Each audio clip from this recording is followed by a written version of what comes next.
At the beginning of the story, we see a few kung fu warriors flying through the air like birds. Among them is a boy named Lee, who is seen enjoying himself and soaring close to his girlfriend Lisa. But all of this was just a dream. Soon, Lee's dream shattered, and he woke up. In reality, Lee could only imagine himself as a great kung fu master because, in actuality, he was the weakest among his entire clan. Suddenly, he realized it was time for the clan's lunch, and he was the one responsible for all the preparations. 10 years ago, Qingyang School, a prestigious kung fu school, had given him admission. Lee had tried to learn martial arts to become better than others, but he remained much weaker compared to the other students. His hands were better suited for cooking than for kung fu. He quickly started preparing food for his master and fellow students, and as soon as the meal was ready, he called everyone. When the food reached the table, his companions playfully jumped on it and began fighting among themselves. The sheer power of these students was evident when one of them stopped the food mid-air. A little later, the master's wife, Suru, arrived and struck one of the students, sending him crashing to the ground. When the master himself entered the scene, everyone instantly became disciplined and sat in silence. The students were left with only plain rice to eat because they had already ruined the food prepared by Lee. Suddenly, the master asked Lee about his training. Lee excitedly shared that he was just about to clear the first level, to which his companions immediately began praising him. However, the master was skeptical and decided to test Lee's energy levels. Despite years of training, Lee started to falter within moments. Seeing this, Lisa, the master's daughter, secretly supported him from behind. But the master gradually increased his strength, and all the students discreetly started transferring their energy to Lee to help him endure the test. The master noticed their trick and, with a single move, sent everyone flying into the air. He then declared that Lee had failed to clear the first level. We see that Lisa secretly helped Lee with his training. They had to do this in hiding because Qingyang School did not allow students to learn from any other master. Breaking this rule could result in expulsion or a punishment requiring one to meditate facing a wall for 10 years. Nevertheless, Lee was on the verge of completing the first level when suddenly, the locket around his neck started glowing, and he collapsed. Lisa felt as if two forces inside Lee's body were battling each other. However, both of them decided not to dwell on this and to move forward. Lee revealed that 10 years ago, his parents had been killed by the Demon King. The attack had destroyed their entire village. Lisa thought that taking him back to that place might help ease his mind. In reality, leaving the school without permission was not allowed, but they decided to escape quietly. They soon reached the deserted village. As soon as they arrived, Lee remembered the day the entire village was destroyed. Lee and his friend Jean Yu were returning home when they saw the entire village engulfed in lightning and bright light. Suddenly, a masked man appeared, chasing the village's strongest martial artist. Lee and Jean Yu were caught in the middle of the fight and were knocked unconscious. When Lee regained consciousness, the fight was still ongoing. The masked man was losing, but then noticed Lee standing there. He attacked Lee and secretly placed a venomous insect on his clothes. When the village's strongest warrior came to rescue Lee, the insect bit him as soon as he touched Lee. However, the insect's venom did not kill the warrior. Instead, he defeated the attacker and drove him away. After a massive explosion, when Lee and Jean Yu returned to the village, they found all the villagers dead. Overwhelmed with grief, they cried. A little later, Lee's master arrived with his daughter Lisa and took him with them. Meanwhile, at Qingyang School, all 7 masters held a meeting. Every 60 years, they organized a competition among their students to determine which master had trained the strongest warriors. The winner of the competition was declared the Grand General. Beneath Qingyang School lived an old enemy, and one of the masters believed that the Demon King's forces were growing in number. Thus, the tournament served as a form of training for the students to prepare them to fight against enemies. We then see a few male students secretly watching the Shaju clan students, who were mostly girls, during their training. Among them was one incredibly strong girl named Zuki, who caught everyone's attention. As soon as she appeared, the boys started scrambling to get a better look at her, causing Lee to fall out of his hiding spot. The girls surrounded him and took him captive. While the other boys managed to escape, poor Lee was left behind. Zuki tied him up and hung him from a cliff. She threw him down from several feet above and, as punishment, filled his body with itchy insects. These insects were so tiny that removing them was extremely difficult. Lee's friends tried hard to get rid of them, but eventually decided to lock him in a hot container. Fortunately, Lisa arrived in time and rescued him. She pulled him out of the container and treated him herself. Lee already liked Lisa, and her act of kindness made his feelings for her even stronger. He decided to work hard, become stronger, and someday confess his love. The next morning, he went to a lake to seek advice from a dragon. He even brought food for the dragon and asked how to talk to Lisa. With only a few days left until the tournament, Lisa secretly stole some scrolls from her father and gave them to Lee to help him become stronger quickly. He immediately began training, but just as he was about to complete the first level of training, he started hearing the voices of two different masters in his mind. The necklace around his neck began to heat up, causing him immense pain. This necklace was given to him 10 years ago. When the venomous insect bit the old master, the master had passed all his knowledge to Lee before his death. He had also told him to get rid of the necklace as soon as possible, but Lee hadn't done so yet. Now, he started to suspect that the necklace was preventing him from completing his training. He decided to throw it away. He climbed to the highest cliff, intending to toss it, but a monkey appeared and tried to snatch it from him. Lee ran away, but the monkey kept throwing stones at him. Eventually, Lee fell into a river. As he floated to the surface, a stone began pulling him deeper. Below, he saw a mysterious glowing light, but before he could reach it, the stone changed direction and brought him back to the surface. The monkey bit his hand in an attempt to steal the necklace. In response, Lee pushed it away. When Lee's blood touched the necklace, a staff emerged from the lake below. The sky darkened, and the staff began to float in the air. The necklace around Lee's neck suddenly became extremely hot and fused with the staff, as if they had always been one. All 7 masters looked at the sky in astonishment. They realized that the blood-sucking pearl, a dangerous weapon, had awakened once again. This blood-sucking pearl had once belonged to the Demon King but had been seized and hidden. Since then, the Demon King had been searching for it. Now that the staff has reappeared, it is possible that the Demon King will emerge from the depths of the earth to try and reclaim it. The staff suddenly moved to Lee's side. He saved the monkey and was about to leave when a masked woman appeared and attempted to snatch the staff. Lee didn't know much about fighting, but he somehow managed to hold her off until Zuki and Lisa arrived to drive the stranger away.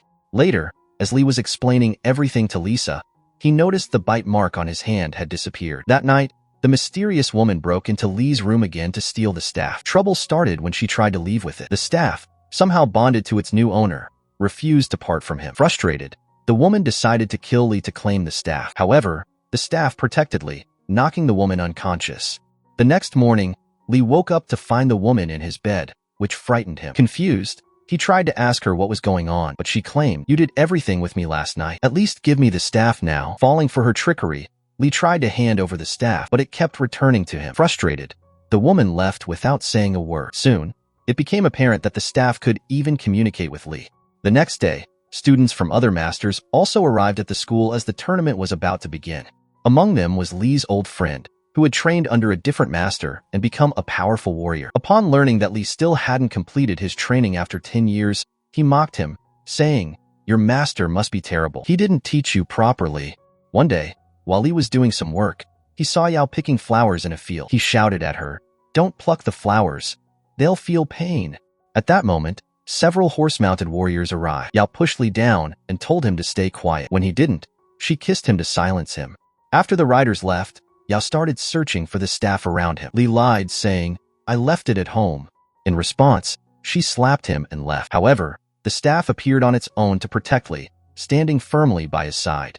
Later, when Lee returned to the school after completing his work, he saw Lisa with another student, showing affection. Lisa didn't know that Lee had feelings for her, so she unknowingly talked about her boyfriend in front of him, saying, "My boyfriend is so amazing. He does this and he does that." Lee smiled outwardly but was breaking inside. To vent his frustration, he went to a nearby cliff and started shouting, but his friends overheard him. Embarrassed, he ran away. While running, he noticed people chasing him. That's when Yao met him, and they both hid in a cave. In the cave, Lee questioned her, learning that she was hiding from her master because she had broken a rule. During their conversation, Yao tried several times to snatch the staff but failed. Angered, she drew her weapon to attack him. Before she could strike, the staff sensed danger and knocked her unconscious. Lee was confused but treated her kindly. A while later, he went out to get food and returned to find Yao cooking something. Initially, he feared she might have cooked his monkey, but it turned out to be a burnt rabbit. Lee then roasted another rabbit using the staff. Tasting it, Yao said it reminded her of her mother's cooking. Lee, being straightforward and not very cunning, listened as Yao shared her sorrow about her mother's death and her desire to live in a place where no one could find her. Finally, the day of the tournament arrived. Each master had chosen 7 students to compete against one another to determine the strongest. A total of 49 students participated, and it was decided that whoever obtained the number 1 ball would advance directly to the next round. As soon as the balls were released into the air, the students flew around to grab them. One master noticed that Lee was the only student who didn't fly. Everyone laughed, mocking him for not having advanced enough in Kung Fu. Before Li could pick up a ball from the ground, Zuki secretly switched it, giving him the number 1 ball. Li was puzzled but thanked Zuki. She said, "I came here to fight. I'm not interested in advancing without a fight, so I did this for myself, not for you." The tournament began, and 31 students were eliminated in the first round. Later that evening, Zuki was still training. She looked exhausted and even seemed ill. Her master advised her to rest, but Zuki was determined to win at any cost because her master was growing weaker. In the next round, Zuki defeated her opponent without even drawing her sword, leaving everyone in awe and fear. When it was Li's turn, his friends came to watch, expecting him to lose. However, Li surprised everyone by defeating his opponents with ease. During the fight, some dust got into his eyes, and the staff began to act on its own, helping him win. Afterward, Li casually said, "I qualified." Everyone was shocked. In the next round, Li faced his childhood friend Jinyu. Jinyu, confident of his superior strength, gave Li the first move. However, the staff launched a powerful attack, defeating Jinyu. Furious, Jinyu accused Li of hiding his strength and called him a cheat. He was so angry that he broke off their friendship and left. That night, Li's monkey led him to the area where the female warriors lived. There, he found Zuki unconscious by the riverside. Li carried her and noticed how weak she had become. He advised her to drop out of the tournament, but Zuki insisted on winning no matter what. The next day, all the students and masters gathered for the final match between Li and Zuki. But this time, Li didn't have his staff. Feeling guilty after Jinyu's anger, Li had thrown it away. Without the staff, Li was gravely injured in the early stages of the fight. When Zuki asked him to surrender, he refused, determined to fight to his last breath because everyone had always underestimated him. To end the match, Zuki drew her sword. Suddenly, the staff returned, unwilling to let its master die. Upon touching the staff, Li's wounds healed instantly. The staff launched a series of powerful attacks on Zuki, but Li, seeing her nose bleeding, stopped it. In the middle of their fight, the Demon King's clan attacked. Many students, hearing a child scream, ran into the forest but were caught in a trap. A puppet master controlled them, forcing them to fight each other. Meanwhile, demons emerged from underground, killing students to clear the way for the Demon King's arrival at the school. All 7 masters recognized the staff as the Demon King's blood-sucking pearl. They seized the staff and imprisoned Li, suspecting he had learned dark magic. Li's master defended him, saying, "This boy hasn't left the school in 10 years. Just then, a student ran in, reporting the forest attack. Realizing Li couldn't have caused it since he was in captivity, they still decided to keep him and the staff locked up. Seizing an opportunity, Yao arrived to free Li, but Li refused to escape, fearing he would be blamed for everything. Yao had to knock him out to take him away. The staff came to Li's defense, but Yao convinced it, saying, "I'm not hurting him. I'm trying to save him." The staff agreed to help her, but Yao was lying. She took Li to her father, who turned out to be the Demon Master. Upon seeing Li, the Demon Master attacked. Yao stepped in, wanting her father to train Li, not kill him. She tried to protect Li, but couldn't withstand her father's power for long. Left alone, Li relied on his staff to fight the Demon Master until the 7 masters arrived. The Demon Master was immensely powerful, forcing the 7 masters to combine their powers for an attack. To Li's shock, their attack resembled the lightning strike that had destroyed his village years ago. He realized that one of the masters was responsible for his village's destruction, but this wasn't the time to switch sides. Seeing his masters in danger, Li helped them. His body began absorbing both good and evil energies, unknowingly elevating him to a new level. The Demon Master quickly recognized that Li was no ordinary human, possessing 3 distinct kinds of Kung Fu. He warned that Li's power would bring ruin to the school before vanishing.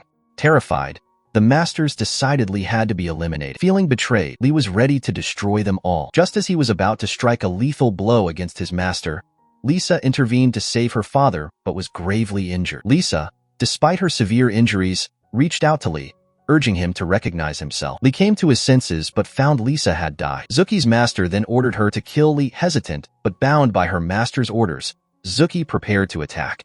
The first strike was blocked by Li's companion, and the second by his master, who told Li to run and never return. As Zuki moved in for the third attack, she remembered how Li had saved her life. To repay the debt, she let him go. Carrying an injured Yao, Li flew away, promising her that he would take her to a place where no one could ever find them. If you like this video, please do like and share this, and do not forget to subscribe this channel.